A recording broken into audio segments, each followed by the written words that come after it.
Hi friends, ఎలా ఉన్నారు? మీరంతా బాగున్నారా? నేనైతే చాలా బాగున్నాను. సో మీరందరూ ఎలా ఉన్నారు ఏంటి అని కూడా నాతో కామెంట్లో షేర్ చేసుకోండి. సో ఈరోజు మనం నేర్చుకుందాం పానీపూరి. వేడి వేడి పానీపూరి ఎలా చేయాలో నేర్చుకుందాం. ముందుకు ఒక బౌల్ తీసుకొని అందులో హాఫ్ కప్ బఠానీలు, తెల్ల బఠానీలు వేస్తున్నాను నేను. వాటిని బాగా వాష్ చేసేసుకొని ఒక 2 కప్స్ వాటర్ వేసి ఒక 4 to 5 అవర్స్ అలా నానబెట్టేసేయండి. తర్వాత ఇంకొక బౌల్ తీసుకొని అందులో 3/4 కప్ బొంబాయి రవ్వ అంటే సూజీని యాడ్ చేశాను. తర్వాత ఇంట్లో అవైలబుల్లో ఉంది కాబట్టి నేనైతే మైదాపిండి తీసుకుంటున్నాను అండి. ఒకవేళ మీరు హెల్త్ కాన్షియస్ అనుకుంటే కనుక గోధుమ పిండి అయినా తీసుకోవచ్చు. ఈ మైదాపిండి నేను ఒక 3 టేబుల్ స్పూన్స్ తీసుకున్నాను. తర్వాత ఒక చిటికెడు వంట సోడా వేసుకోండి. ఇది మనకు పూరీలు బాగా పొంగడానికి హెల్ప్ అవుతుందండి. తర్వాత నేను కొంచెం సాల్ట్ యాడ్ చేస్తున్నాను. తర్వాత ఇదంతా బాగా మిక్స్ చేసేసుకొని ఇందులో కొన్ని వాటర్ యాడ్ చేసుకుంటూ బాగా మెత్తగానే కలుపుకోవాలండి. ఎందుకంటే అందులో సూజీ ఉంది కాబట్టి అది వాటర్ని బాగా పీల్చేస్తుంది. సో ఈ ప్రాసెస్ని నేను ఎలా సీక్వెన్స్లో చేస్తున్నానో మీరు కూడా అలాగే చేసేసుకోండి. అంటే ఒక 3-4 ఓ క్లాక్కి మనం పానీపూరి చేసుకుంటున్నామంటే మార్నింగ్ 10-11 ఆ టైంలో బట్టలు నానబెట్టేసేయండి. తర్వాత వెంటనే ఇదంతా కలిపేసుకొని ఇలా మెత్తగా కలిపేసుకోవాలండి. తర్వాత దీన్ని ఒక హాఫ్ అన్ అవర్ పక్కన పెట్టేసుకోవాలి.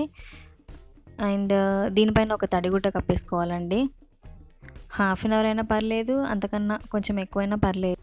కాసేపటి తర్వాత ఆ తడిగుడ్డని తీసేసి ఒకసారి దాన్ని మళ్ళీ బాగా కలిపేసుకొని దాని ఒక 2 బాల్స్ లాగా చేసేసుకోండి. తర్వాత చపాతీలాగా ఒత్తుకోవడమే. ఓన్లీ ఆయిల్ పెట్టేస్తే ఒత్తుకోండి, పిండి చల్లాల్సిన అవసరం ఏం లేదు. కాకపోతే ఏంటంటే మరీ పల్చగా కాకుండా మరీ లావుగా కాకుండా ఒత్తుకోండి. ఎందుకంటే మరీ పల్చగా అయ్యాయి అనుకోండి పూరీలు సరిగ్గా పొంగవు. అండ్ ఒకవేళ లావుగా అయినా కానీ క్రిస్పీగా ఉండవు. నేనైతే ఈ చిన్న పూరీల కోసం ప్రియా పికిల్ ఉంటుంది కదండి, దాని క్యాప్ తీసుకున్నాను. సో ఇదైతే మరీ చిన్నగాను మరీ పెద్దగాను కాకుండా నార్మల్గా ఉంటుంది. ఈ ఎక్స్ట్రా పిన్ అంతా మళ్ళీ వాడేసుకోవచ్చు. సో ఇలా రెడీ అయిన పూరీల పైన ఒక తడి క్లాత్ కప్పండి. ఇప్పుడు బాగా కాగిన నూనెలో మనం రెడీ చేసుకున్న పూరీలు వేసుకోండి. నూనె మాత్రం బాగా కాగాలండి, లేదంటే పూరీలు సరిగ్గా పొంగవు. అదొకటి మాత్రం చూసుకోండి. అండ్ ఇంకో విషయం అండి, నేను ఒక 30 to 40 పూరీలు చేశాను. అందులో ఒక 5 to 6 అయితే సరిగ్గా పొంగలేవు. అయినా ప్రాబ్లం ఏం లేదు, దాంతో మనం బఠానీ చాట్ చేసుకోవచ్చు. నేను తర్వాత చెప్తాను ప్రాసెస్లో. ఈ పూరీలన్నీ రెడీ అయ్యాక మాత్రం కాసేపు ఒక 2 to 3 అవర్స్ గాలికే పెట్టేయండి. అంటే గాలి కారనివ్వండి. అప్పుడే చేసుకొని తిందామంటే మాత్రం అంత క్రిస్పీగా ఉండవండి. ఈ పానీపూరి మొత్తం ప్రాసెస్లో నాకు కొంచెం లెంగ్తీగా అనిపించింది మాత్రం ఈ పూరీలు చేయడమేనండి. ఒకవేళ మీరు చేయలేమో అనుకుంటే కనుక బయట మనకు సూపర్ మార్కెట్లో చేసిన పూరీలు లాంటివి కానీ లేదంటే చిన్న చిన్న చిప్స్ లాంటివి దొరుకుతాయండి. అవి తెచ్చుకొని డైరెక్ట్ మనం ఆయిల్లో డీప్ ఫ్రై చేసుకుంటే సరిపోతుంది. అంతే, అన్నీ ఇలా గోల్డెన్ కలర్ వచ్చిన తర్వాత తీసేసుకోవడమే. 5 అవర్స్ ముందు నానబెట్టుకున్న బఠానీలు చూస్తే ఇలా కొంచెం ఉబ్బి ఉంటాయండి. కొంచెం ఇట్లా గట్టిగా ఒత్తగానే 2 పలుకులు అయితే వస్తాయి. సో ఇప్పుడు వీటిని ఒక కుక్కర్లోకి తీసుకొని దీనిలో కొంచెం పసుపు, అలాగే పొంగకుండా ఉండడానికి కొంచెం నూనె వేసి ఒక 5 విజిల్స్ నానిద్దాం. అలా విజిల్స్ వచ్చేలోపు ఒక చిన్న గ్రైండర్ గిన్నెలో ఒక హాఫ్ కప్ బాగా వాష్ చేసుకున్న కొత్తిమీర అండ్ ఇంకో హాఫ్ కప్ పుదీనా అండ్ ఇందులోనే కొద్దిగా సాల్ట్, కొద్దిగా నిమ్మరసం కొంచెం వేసుకుంటే సరిపోతుందండి. ఇందులోకి మనం చింతపండు రసం కూడా యాడ్ చేస్తాము. దీని తర్వాత మొత్తం అంతా గ్రైండ్ చేసేసుకొని మళ్ళీ కొద్దిగా వాటర్ యాడ్ చేసేసి మళ్ళీ ఒకసారి గ్రైండ్ చేసుకోండి.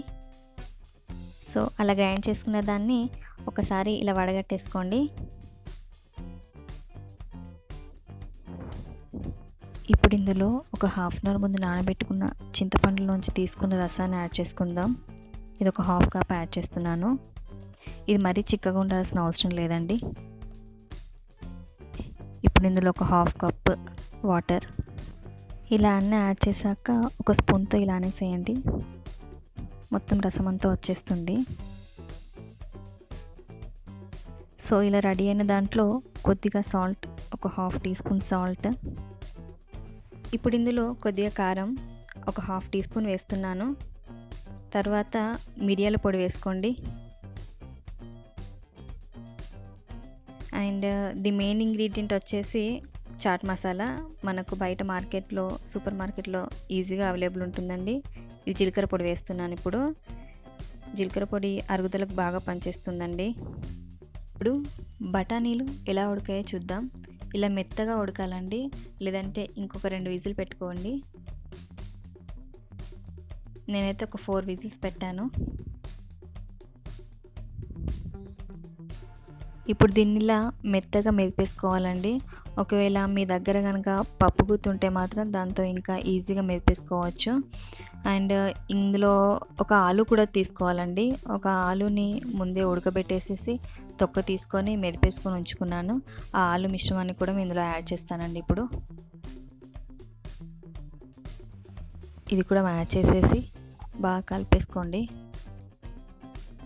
తర్వాత దీన్ని స్టవ్ పైన పెట్టేసుకోవడమే. ఇందులో కాస్త చిటికెడు పసుపు, ఇప్పుడు ఇందులో రుచికి సరిపడా సాల్ట్ అండ్ ఒక 1/2 టీ స్పూన్ కారం యాడ్ చేస్తున్నాను. ఒకవేళ కారం ఎక్కువగా తినే వాళ్ళైతే ఇంకొంచెం ఎక్కువైనా యాడ్ చేసేసుకోవచ్చండి. ఇది జీలకర్ర పొడి యాడ్ చేశాను. తర్వాత చాట్ మసాలా. ఒకసారి దీనిలో కలిపేసేసుకొని కాసేపు ఉడకనివ్వండి. తర్వాత దీని కన్సిస్టెన్సీని అడ్జస్ట్ చేసుకుంటూ కొన్ని వాటర్ యాడ్ చేసుకోండి. నేనైతే ఒక టీ గ్లాస్ యాడ్ చేస్తున్నాను. సో మరీ పల్చగా కాకుండా మీరు కన్సిస్టెన్సీని అడ్జస్ట్ చేసుకుంటూ యాడ్ చేసుకోండి. సో ఇందాక నేను చెప్పాను కదా, ఒకవేళ పూరీలు సరిగ్గా పొంగకపోతే దాంతో చాట్ చేసుకోవచ్చని. సో దీని నుంచే కొంచెం పక్కకు తీసేసుకొని అందులో పూరీని చిన్న చిన్నగా కట్ చేసుకొని వేసుకోండి. చూస్తున్నారుగా, రెడీ అయిపోయాయి మన పూరి, బఠానీ కర్రీ అండ్ పానీ. ఇక సర్వ్ చేసేసుకోవడమే అండి. సో మీరు కూడా ఈ రెసిపీని మీ ఇంట్లో ట్రై చేసి ఎలా వచ్చింది అని కమెంట్ సెక్షన్లో నాకు కమెంట్ చేసేయండి. సో సింపుల్గా ఇలా పూరీలో 2 టీ స్పూన్స్ బఠానీ కర్రీ అండ్ పానీని ఒక్కసారి కలిపేసుకుని యాడ్ చేసుకోండి. లాస్ట్లో ఆనియన్, ఒకవేళ మీకు నచ్చితే కొత్తిమీర తరుగు కూడా యాడ్ చేసుకోండి. అంతే, yummy yummy panipuri ready. Thanks for watching. And ఈ రెసిపీ కనుక మీకు నచ్చినట్టయితే ప్లీజ్ ఒక లైక్ చేయండి, షేర్ చేయండి అండ్ సబ్స్క్రైబ్ చేసుకోవడం మాత్రం మర్చిపోకండి. Bye bye, take